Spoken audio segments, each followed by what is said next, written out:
देखने में ही कितने मज़े के लग रहे हैं। आप इसे बना के ट्राई करें तो यकीनन आपको ये रेसिपी बहुत पसंद आ रही है। ईद आ रही है तो ईद पे बनाएं, बच्चों और बड़ों सबके फेवरेट होंगे ये।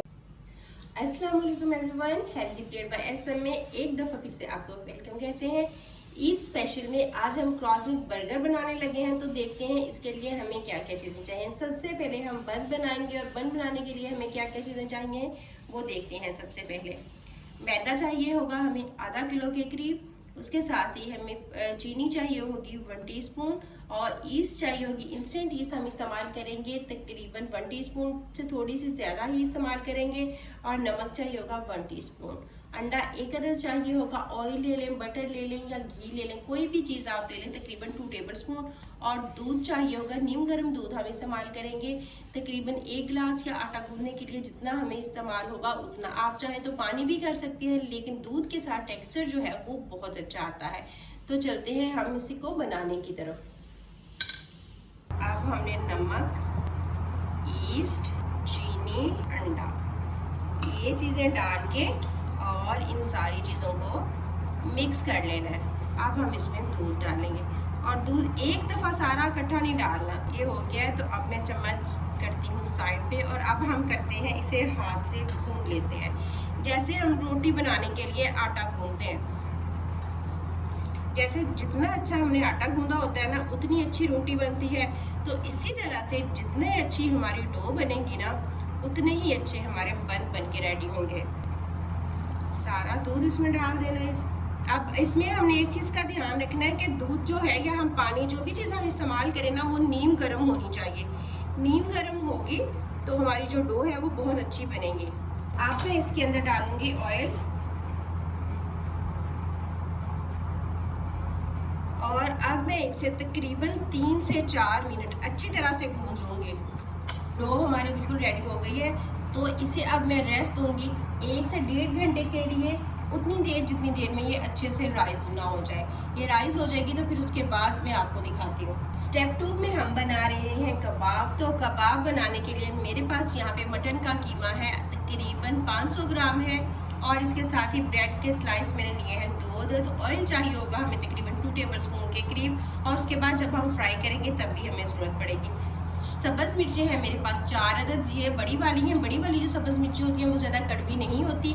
अंडा एक चाहिए होगा। सब्ज़ धनिया थोड़ा सा कटा हुआ तकरीबन 1 से 2 टेबलस्पून के करीब चाहिए होगा। प्याज है एक बड़े साइज़ का, जिसे मैंने मोटा मोटा काट के, क्योंकि मैंने इसे चॉप करना है तो इसलिए मैंने इसे रफ़ ही काटा है। लहसुन और अदरक का पेस्ट है, दोनों मिला के मेरे पास है 1 टीस्पून के करीब। और मसाला जात में है ज़ीरा 1 टेबलस्पून के करीब है, और खुश्क धनिया का पाउडर 1 टीस्पून के करीब है पिसा हुआ। और इसके साथ ही गरम मसाला है 1/2 टीस्पून, सुरख मिर्च मोटी वाली 1 टीस्पून, काली मिर्च 1 टीस्पून, नमक है 1 टीस्पून। नमक मिर्च आप अपनी मर्ज़ी के हिसाब से इसमें कम या ज़्यादा भी कर सकते हैं। तो अब हम क्या करेंगे, सबसे पहले प्याज को, ब्रेड को, सब्ज़ मिर्चों को, इनको हम लेते हैं पीस।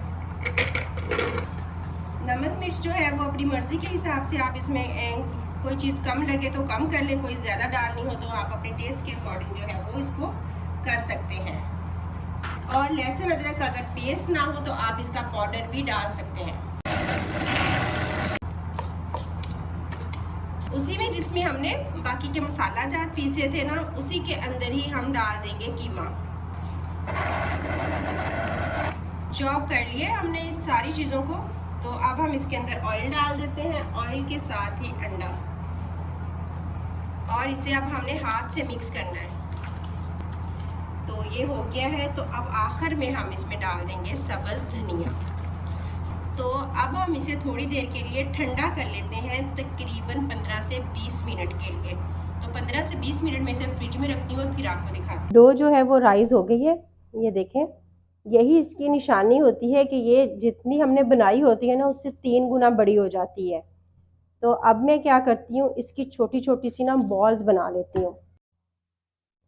अब हम काउंटर पे मैदा डस्ट करेंगे और उसके साथ ही जो हमने बॉल्स बनाई थी ना, इनकी रोटी बेल लेंगे। पहले हाथ से थोड़ा सा इसको इस तरह से कर लेते हैं। ये हो गया। इसको मैंने बाद में भी बेलना है, तो इसलिए पहली दफ़ा मैंने इसको बहुत ज़्यादा नहीं बेला। तो इसी तरह से मैं एक और बेल लेती हूँ। नरम है आटा तो बहुत आराम से ये बेल जाएगी। अगर आटा सख्त होता तो इसे टाइम लगता। ये हो गया। इसी तरह से मैं सारी कर लेती हूँ, फिर आपको दिखाती हूँ। सारी रोटियां मेरी पूरी हो गई हैं, तो अब मैं क्या करूंगी, ऑयल लगाऊंगी। आप घी बटर कोई भी चीज़ इस पे लगा सकते हैं। फिर उसके बाद इस पे मैदा डस्ट करेंगे। मैदा डस्ट करने के बाद दूसरी रोटी उठाई और उसको इसके ऊपर रखा। फिर वही स्टेप दोबारा रिपीट किया। ऑयल घी बटर जो भी चीज़ लगानी हो आप इस पे लगा लें। ये हो गया। फिर दोबारा से इस पे मैदा डस्ट किया। फिर एक और रोटी उठाई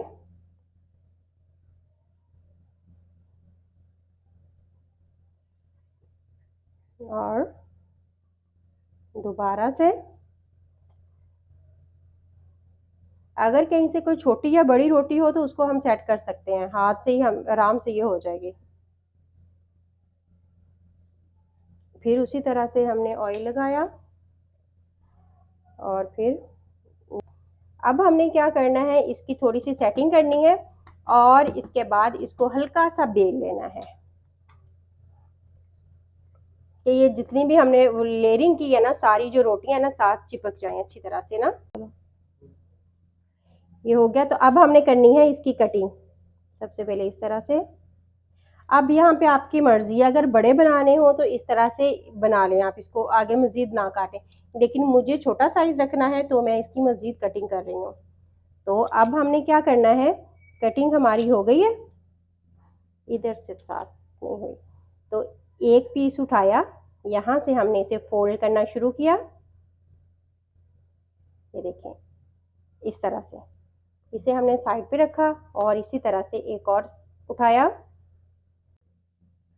अब बेकिंग ट्रे ली जिसमें हमने इसको बेक करना है, तो उसके अंदर हमने इसको रखते जाना है। ये वाला जो हिस्सा है ये हमने नीचे रखना है, ठीक है।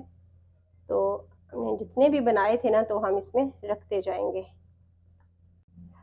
अब मैं इसे कवर करूंगी तकरीबन 15 मिनट के लिए, ताकि ये मजीद राइस हो जाए। 15 मिनट के बाद हम इसे बेक करेंगे। उतनी देर में मैं ओवन भी प्री हीट कर लेती हूँ।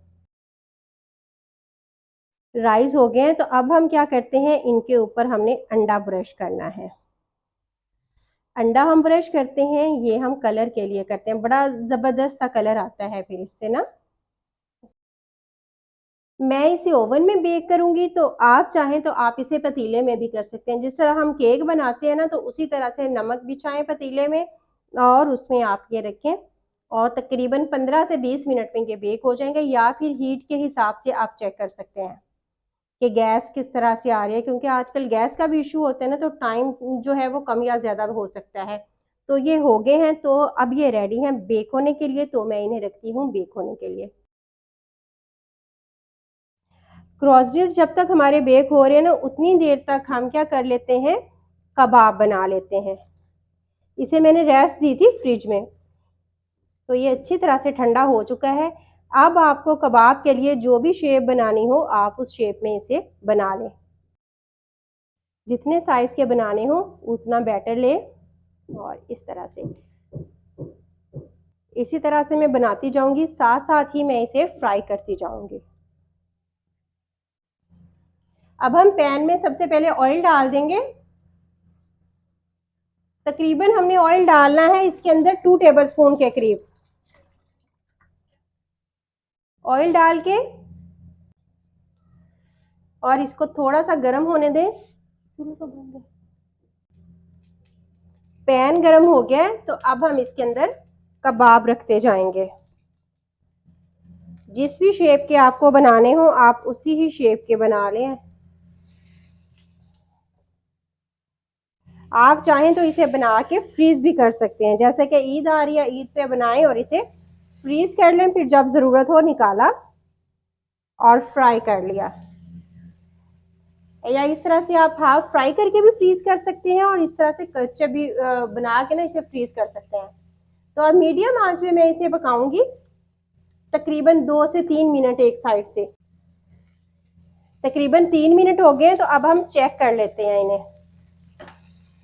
ये जी एक साइड से तकरीबन हो चुके हैं, तो अब हम कर देंगे इनकी साइड चेंज।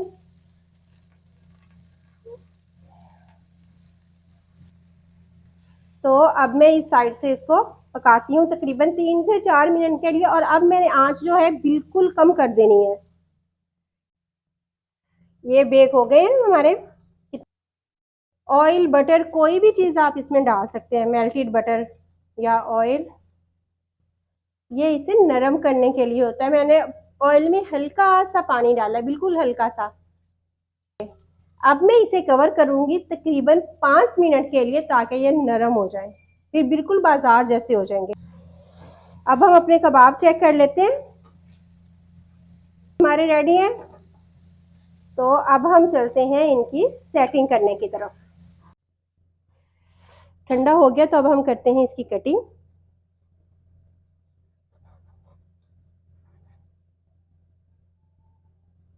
कटिंग ये देखिए अंदर से कितना ज़्यादा नरम है, बिल्कुल सॉफ्ट बना है।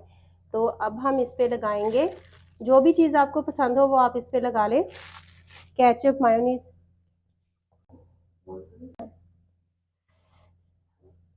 एक पे मैंने लगाई है मेयोनीज, और इसी तरह से दूसरे पे हम लगा रहे हैं केचप।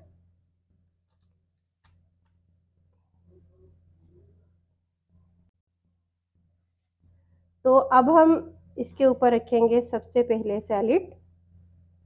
जो भी चीज़ हो आपके पास वो रख लें, कोई ज़रूरी नहीं है, अगर है तो लगा लें, नहीं है तो बेशक इसको स्किप भी कर दें।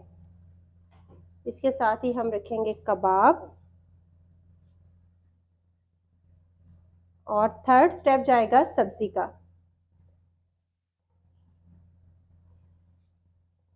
यहाँ पे मैं लगा रही हूँ प्याज, टमाटर। अब दोबारा से हम लगा देंगे इस पे मायोनीज और केचप। जितने भी पड़े हैं इसी तरह से मैं सारे बना लेती हूँ। अगर आपको चीज़ पसंद हो तो आप इसमें चीज़ स्लाइस भी रख सकते हैं, लेकिन मैंने यहाँ पे नहीं लगाया। तो ये हमारे बिल्कुल रेडी हो चुके हैं। अगर आज की रेसिपी आपको अच्छी लगी हो तो इसे लाइक कीजिएगा, चैनल पर न्यू हैं तो इसे ज़रूर सब्सक्राइब कीजिएगा। आज की रेसिपी आपको कैसी लगी कमेंट सेक्शन में ज़रूर बताइएगा, और अपने रखिएगा बहुत सारा ख्याल। अल्लाह हाफिज़। बहुत ही मज़े के मिनी साइज़ के क्रॉसनेट बर्गर हमारे रेडी हो चुके हैं। ये देखें इसकी फाइनल लुक, देखने में ही कितने मज़े के लग रहे हैं। आप इसे बना के ट्राई करें तो यकीनन आपको ये रेसिपी बहुत पसंद आ रही है। ईद आ रही है तो ईद पे बनाएं, बच्चों और बड़ों सबके फेवरेट होंगे ये। बच्चों को बना के आप इसे लंच बॉक्स में भी दे सकते हैं, थोड़ी डिफरेंट चीज़ है तो सबको अच्छी लगेगी।